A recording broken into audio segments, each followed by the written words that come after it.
It's always a pleasure to be having you here on KC2. This is Purpose Rwanda, and as always, I'm Adams Kwizera. This is, as I said, Purpose Rwanda for a purposeful and addiction-free Rwanda. And today, our today's topic is about the understanding the mental disorders of children. Today, I'm joined by Chantal Mudahogora. You are very welcome. Thank you, Adams. And I think, it's a pleasure to be here. well, and I think this is not the first time to be having you in Purpose Rwanda show. No. You can start introducing yourself for the people who are watching this for their first time. Thank you very much, and thank you for hosting me. My name is Chantal Mudahogora. You just said it. I'm a mother. I have 3 adult children, and career-wise, I'm a psychotherapist. And it's a pleasure to be here, and the topic of children, obviously, it's dear to my heart. Well, if you have a psychotherapist, it's I think we are having the right person who will take us through this topic as well. Then for the starter beginners who are not aware of this, normally, what is mental health or illness? Mental health is a state of a well-being, but when we talk about mental illnesses, it's where the mental health has been disturbed from one reason or the other. So some of the illnesses can be temporary, some of the illnesses can be chronic and permanent, but very manageable with treatment. But also mental health is a spectrum. So you can go from just having trouble managing stress, or going through hardship of life circumstances, maybe losing a person you love, grieving or losing a job, going through life experiences. If you don't have a good emotional regulation, it can trouble you to the point where it starts hindering your daily capacity to function. Sure. And you know, many people out there, or I mean, even children, are not even aware of this. They don't really understand what is the mental health crisis, the mental health disorders or illness. What information could you give them? It's a broad question, but basically, in very few words, if I can explain briefly, when you talk about crisis, you're going to the extreme. But crisis is what we call psychosis, when someone needs to be hospitalized. But we have mild mental health conditions or disorders which do not require hospitalization, but probably requires to consult with a clinician. So what affects children in general, there's a lot. Also what affects adults affects children, but maybe the manifestation of the situation could be different. So the children gets affected with a number of things. Definitely when we talk about depression, anxiety, paranoia, children will go through those conditions as well, and disorders. There are other disorders that affect children. We may talk about maybe attention deficiency, which makes a child attention span very, very reduced and very short. And that we see that a lot in schools, where kids may not sit down and concentrate on what the teacher is doing, and they keep running around. Sometimes we can interpret that as, in a school system, they can interpret that as just being hyper turbulent, most of the time it could also be a condition which needs medical attention.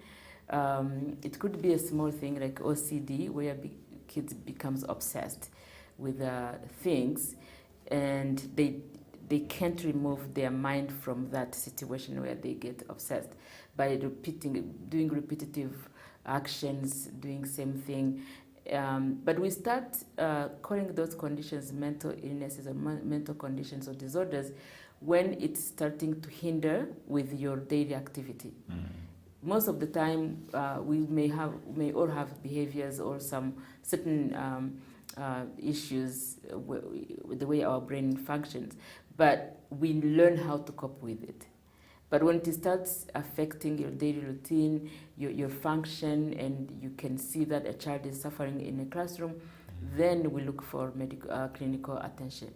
There are other conditions. There's so many disorders and conditions. There are so many. There are other kids who are maybe on autism spectrum, but very mild. Maybe they could even be very, very high IQ, very smart in school, academically performing well, or even being above average, especially those who are on one of the spectrum we call Asperger's.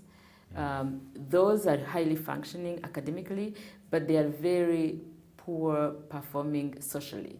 So they can be bullied in school. So there's a lot of things that kids go through. We talk about family dynamics. If they come from a dysfunctional family, maybe with some domestic violence and other issues at home, they may develop anxiety, they may develop paranoia, they may have some mood disorders. So we can also talk about kids who could have transmitted some level of trauma from the childhood, or even from when they're still in the womb.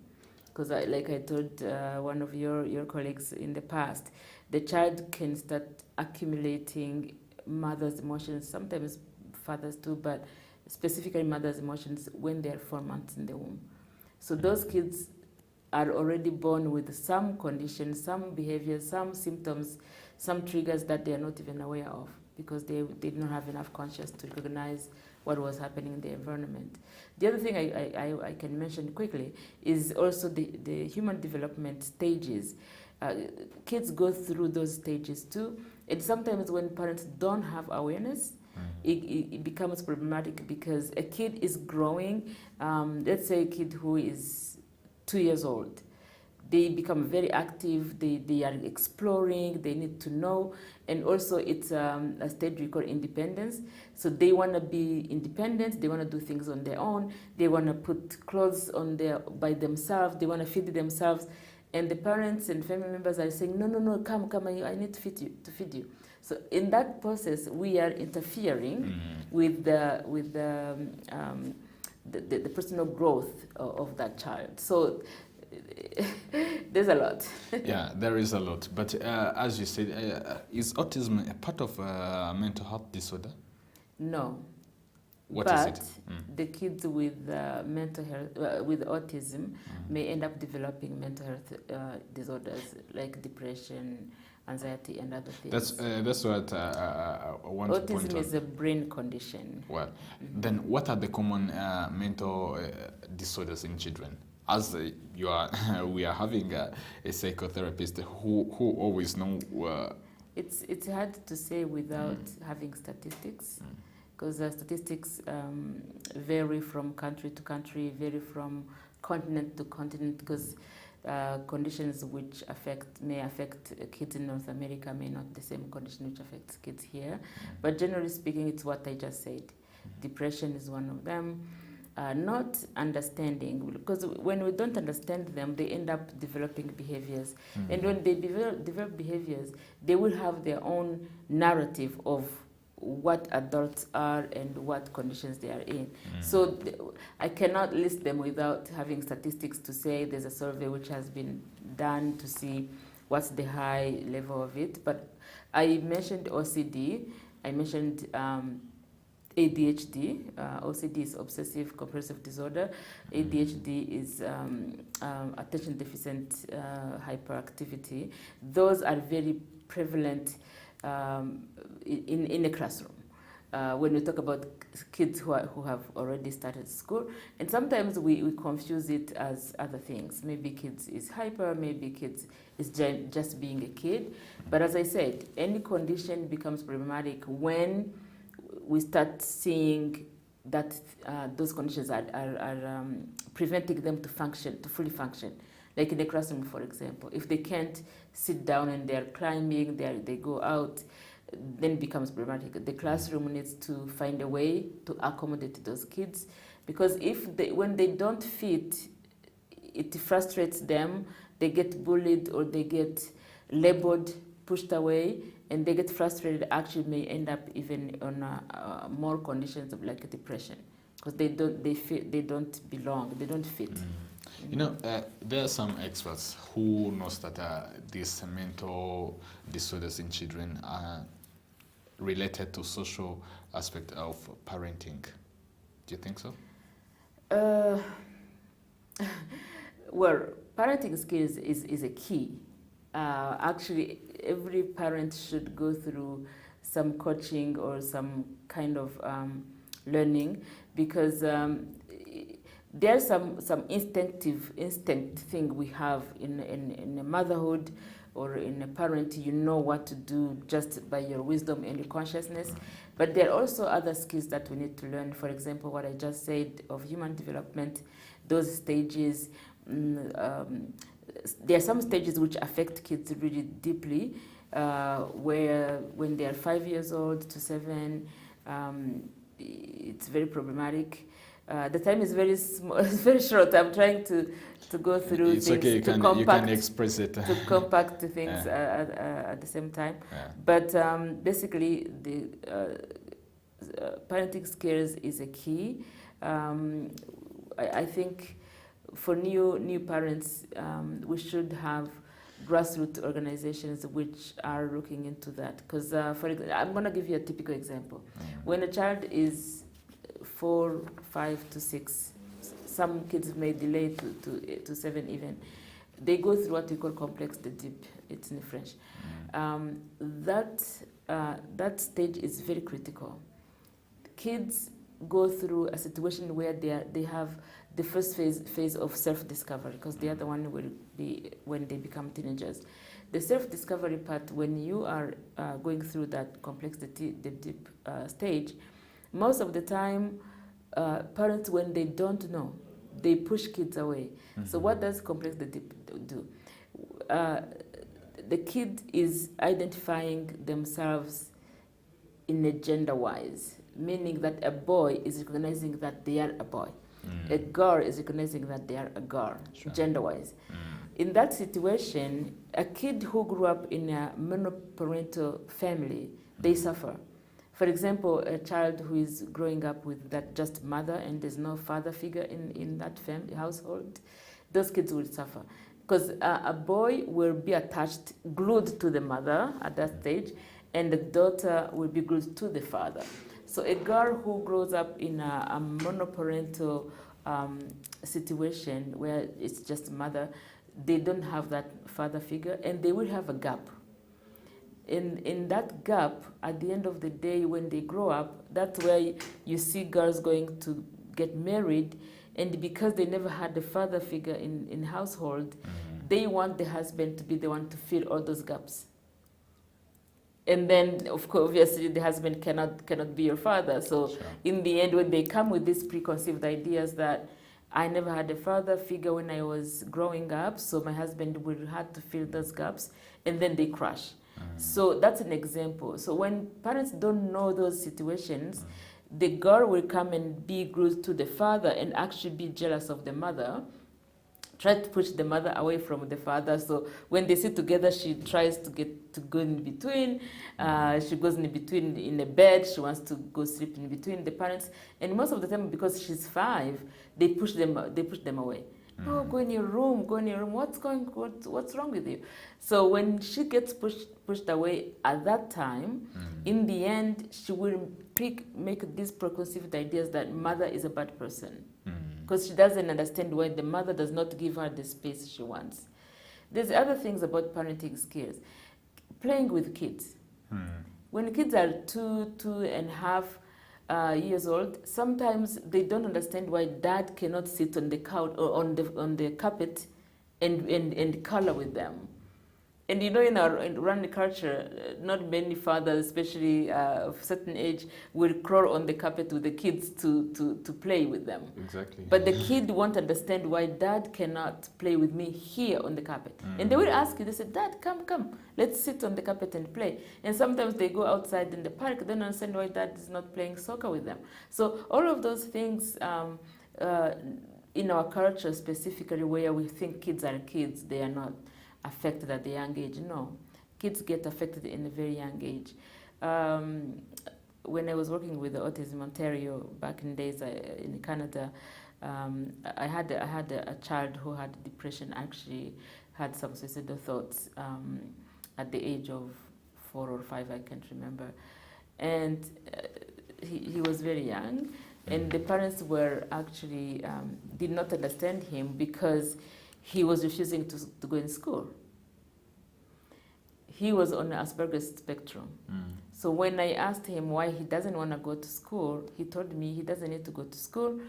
And I said, when you grow up, what are you going to do? He goes like, I don't need to work because I will be making my own money. Oh, yeah. So in his mind, he had already made up a conclusion that he doesn't need school because when you go to school is to go to work and go make money. But he had made a decision that he's going to make money himself. He says, I'm going to print out my own money, I'm going to put my stamp and my DNA, and I will have my own money. So in a 4-year-old mind, that was feasible. But this kid, when you bury that thought, he's not going to agree to you because he's convinced that he can do it. But you have to have some other techniques to help him understand that he can, yes, make money, but not at this stage. Exactly. That's what I want you to point on. Because when you're saying this, there are some other people who retaliate on the lack of roles, of parenting roles. So, especially in that sort of family. How can parents maintain this the mental health of their children as well, starting by their when it comes to growing children, there's no such thing as a parenting role. All parents have to play a role. Obviously, and I understand that women, we have a big role of getting pregnant, breastfeeding, and nobody can replace us for that. But when it comes to giving birth, to feeding, to playing, to having a conversation, read a book, sing a song before the kid go to bed, that's every parent's role. So there's no such thing to say, okay, yeah, that's for their mother. Ask mom to go dress you, or to go shower you, or to go. No, we should have those kind of responsibility, not only for us, but also because the kid needs to understand that both parents care.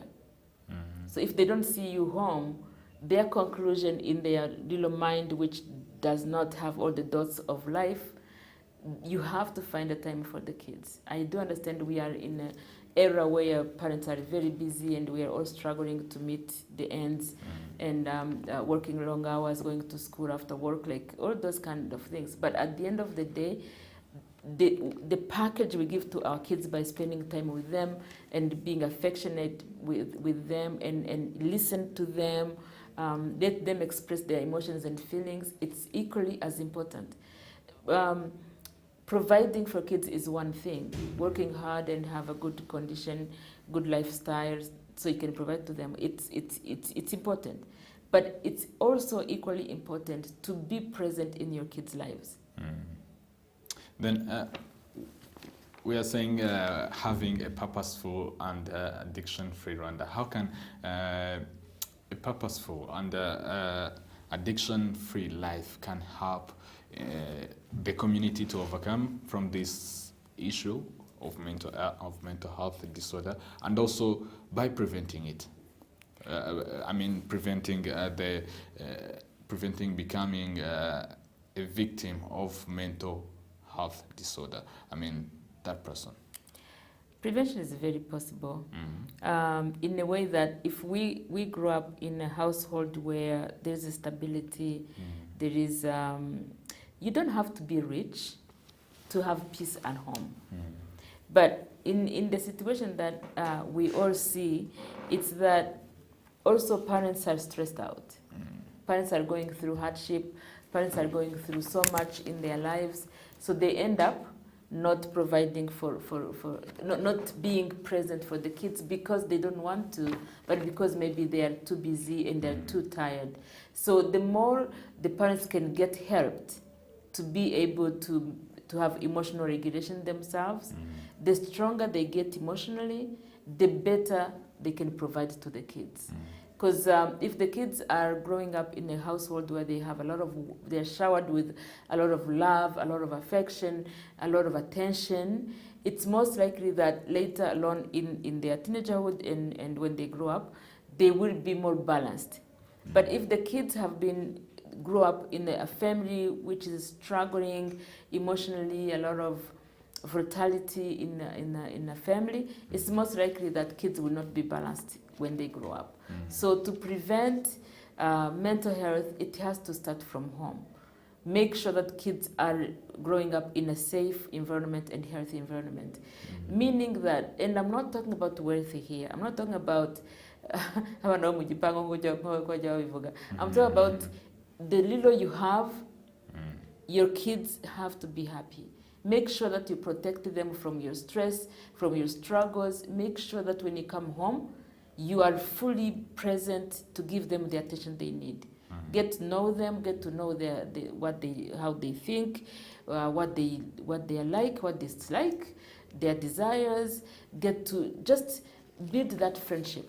So you alluded on drugs and substance use disorders. Any behaviors we see within young people or within kids, behaviors are always consequences. They are not root causes. So the root cause is always elsewhere. You were talking also about prevention. Substance use disorders can be prevented. They are preventable. If we grow up in a society where kids are balanced and they have received all the attention they needed and they had good school system, support system, because in schools too, kids can be bullied, can be stigmatized. Kids may suffer in school if the school leadership don't understand mental health or behaviors for kids. The kids can suffer. So when the kids are balanced, as they grow up, becoming teenagers, becoming young adults, becoming adults, they will have a balanced life. Sure. So to go in the drugs, most of the time it's more of, it's an escape. They are trying to ease what's going on in their mind. It's like kwitera. So they usually have to, when you're balanced and you are loved, you don't need all of that. Yeah. Then Shanta, heading to the end of this conversation, what can be your final advice to our audience as well? My final words is that I will talk to the parents, my fellow parents first, that having time for kids is essential, is paramount. Spend times with your kids and get to know them, get to understand them, but also to the young people. Young people nowadays, they are more on social media. They would like to see their parents being modern parents, like they see it on social media and Western world, but that's not always the case. We need to understand that yes, we need to have a balanced society, a balanced life, mentally, physically, and psychologically, and even financially, but also we need to stay in our context.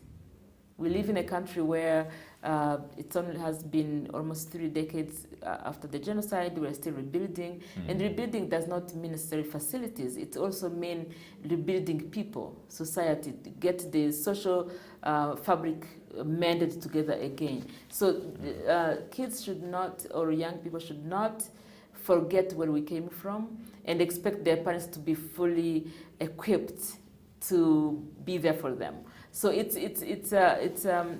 we need to support each other, because even for the young people I met, I keep telling them, your parents may be suffering too. They have their own trauma, they have their own issues they are dealing with. So don't put more pressure on them. You have to be a partner, to work together to have a balanced family. Absolutely. Then Shanta Mudahogora, thank you for honoring our invitation, and as we are looking forward to host you again in Papa Rwanda show again. Thank you. Thank you so much for having me. Thank you. Then thank you for watching also this today's episode. I'm Adams Kwizera as always, and this was KC2.